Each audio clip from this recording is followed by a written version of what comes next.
ईरानी सरकार के सलाहकार मेजर जनरल अब्बास निलफरोशन के लिए तेहरान में शोक सभा को लेकर इस वक्त एक खबर आ रही है। आपको बता दें, हिजबुल्लाह प्रमुख रहे नसरल्लाह के साथ इजरायली हमले में मारे गए थे जनरल अब्बास, और मेजर जनरल अब्बास की शोक सभा में जुटे हजारों लोगों की तस्वीर भी आ रही है सामने।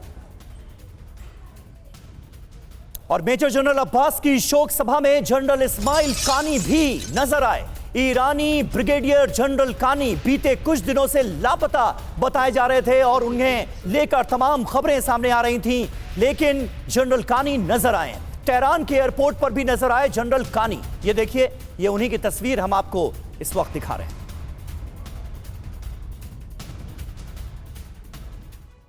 जिनकी तस्वीर आपने देखी है। ईरान के जनरल आखिर संदेह के घेरे में क्यों है, ये भी जान लीजिए, क्योंकि जनरल अब्बास की शोक सभा की तस्वीर आपने देखी जिसमें नजर आए जनरल कानी। ये है कौन और वो बीते कुछ दिनों से चर्चा में क्यों है, ये भी जान लीजिए। इजरायली खुफिया एजेंसी मोसाद के लिए जासूसी का इन पर शक है। नसरल्लाह की लोकेशन मोसाद को शेयर करने के शक के बाद लगातार समीर ये सुर्खियों में बने रहे हैं।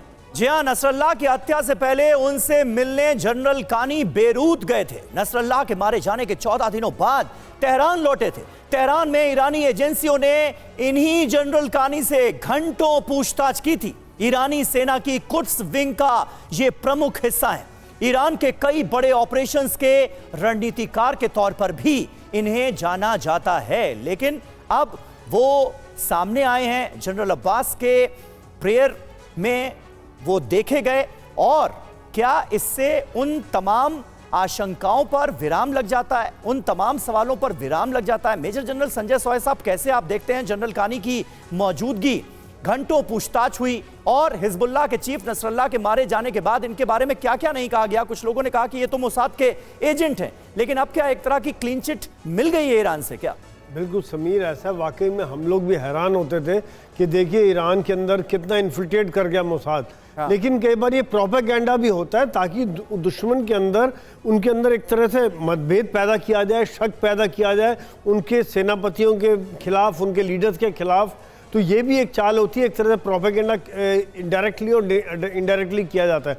और वाकई में शायद इसका कुछ असर भी दिखा कि अगर उनको वापस जाने का तो उनसे पूछताछ की गई तो, लेकिन बाद में मेरे हिसाब से निकला होगा कि खाली प्रोपेगेंडा था, एक चाल थी और एक तरह से इसको प्लांट किया गया था कि कानी मोसाद के साथ मिले हुए हैं।